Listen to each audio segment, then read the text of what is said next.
তোড়জোড়, কীভাবে আগামীকালের অনুষ্ঠান হবে তা নিয়ে কথা হচ্ছে। তার পাশাপাশি পোস্টমর্টম হয়েছে, হারের কারণ বিশ্লেষণ হয়েছে, পিছিয়ে পড়ার কারণ বিশ্লেষণ হয়েছে এবং এই পিছিয়ে পড়া নিয়ে প্রথম থেকেই সোচ্চার দিলীপ ঘোষ বারবার বলছেন যে সাংগঠনিক কোথাও ত্রুটি না থাকলে এরকম ফল হতে পারে না। তিনি সওয়াল তুলছেন যে কেন তাকে তার আসন থেকে সরিয়ে দেওয়া হলো, তাতেই ফল খারাপ হয়েছে, এর পিছনে অন্য কোনো প্ল্যান ছিল কিনা সে প্রশ্ন তুলছেন। এখন আবার নতুন করে তার একটা সোশ্যাল মিডিয়ায় পোস্ট জানিয়ে নতুন করে আবার শোরগোল শুরু হয়েছে, যেখানে তিনি লিখছেন ওল্ড ইজ গোল্ড। কি ইঙ্গিত দিচ্ছেন? যখন পার্টির বিপর্যয় হয় তখন পেছনে তাকানোর দরকার আছে। যারা পার্টি দাঁড় করিয়েছেন, যারা পার্টিকে জিতিয়েছেন, তাদেরকে সঙ্গে নিতে হয়। সেরকম অনেক কার্যকর্তা বসে আছেন, যে কোনো কারণে কাজ করেননি, তাদেরকে সঙ্গে নেওয়া উচিত পার্টিকে এগিয়ে নেওয়ার জন্য, যারা দূর নিয়ে এসছেন পার্টিকে।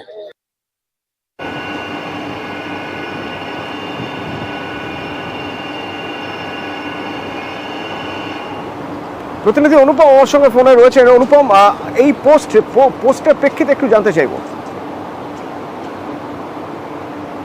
ভোটের রেজাল্ট বেরোনোর পরেই কিন্তু আমরা দেখেছি দিলীপ ঘোষ তিনি কিন্তু বিভিন্ন সময় বিভিন্ন রকম মন্তব্য করেছেন, যেটা অনেক সময় কিন্তু দল বিরোধী মন্তব্য কিন্তু তিনি করেছেন, দলের বিরুদ্ধে গিয়ে মন্তব্য করেছেন। এবং আজকে সকালে যেটা তিনি একটা পোস্ট করেছেন সোশ্যাল মিডিয়াতে যে ওল্ড ইজ গোল্ড, তিনি এটাই বোঝাতে চাইছেন যে পুরনো যারা তারাই হচ্ছে সোনা, এইটাই কিন্তু তিনি প্রমাণ করতে চাইছে। এবং আমরা তাকে যখন প্রশ্ন করেছিলাম যে আপনি ওল্ড ইজ গোল্ড এরকম একটা পোস্ট করেছেন, আপনি কি প্রমাণ করতে চাইছেন, আপনি কি পুরনো যেসব বিজেপির নেতারা রয়েছে, যারা কর্মী সমর্থকরা রয়েছে, তাদেরকে কি আবার মূল স্রোতে আবার একদিন দলে কি ফিরিয়ে আনতে চাইছেন? তিনি কিন্তু একদম পরিষ্কার জানিয়েছে যে একদমই তাই, যে পুরনোদেরকে প্রাধান্য দিতে হবে, পুরনো যারা দলটা করেছে, যারা জিতিয়েছে, তাদেরকে আবার দলে নিয়ে আসতে হবে, নাহলে দলের এইরকমই পরিণতি হবে। এবং তিনি পাশাপাশি এটাও জানিয়েছে যে পুরনো যেসব নেতৃত্ব আছে, এই যে তার সময় তিনি যখন রাজ্যের সভাপতি ছিল তখন রাজ্যে 18টা এমপি ছিল। 18টা অনুপম ধন্যবাদ। আমার সঙ্গে ভেঙ্কটেশ্বর রয়েছেন। ভেঙ্কটেশ্বর, বারবার দিলীপ ঘোষ ভোটের আগে এক কথা বলে গিয়েছেন যে দল আমাকে যা বলবে সেটাই শেষ কথা, দল যেখানে দাঁড়াতে বলবে আমি সেখানে দাঁড়াবো, ব্যক্তি বড় নয় দল বড়। সেই Dilip Ghosh old is gold লিখছেন। সেই দিলীপ ঘোষ দল যাকে দায়িত্ব দিয়েছে এই রাজ্য সামলাবার জন্য, তার বিরুদ্ধে নাম না করে কটাক্ষ করে যাচ্ছেন কেন?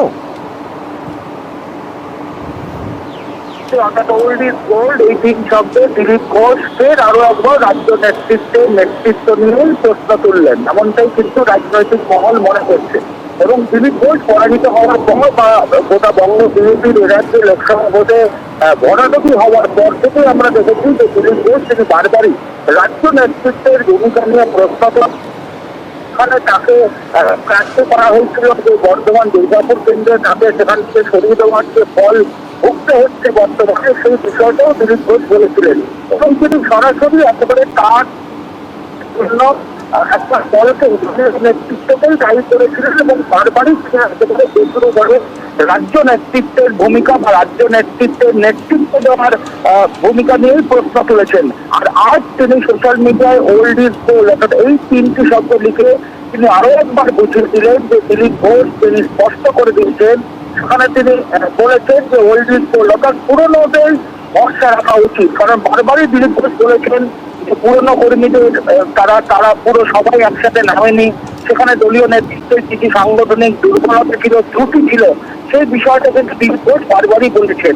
আর আজ সোশ্যাল মিডিয়ায় ফের তিনি আরো একবার সরব বলেন এই তিনটি শব্দ অর্থাৎ ওল্ড ইজ গোল্ড বলার মাধ্যমে তিনি ফের আরো একবার করলেন, এমনটাই কিন্তু রাজনৈতিক মহল মনে করছে। ধন্যবাদ।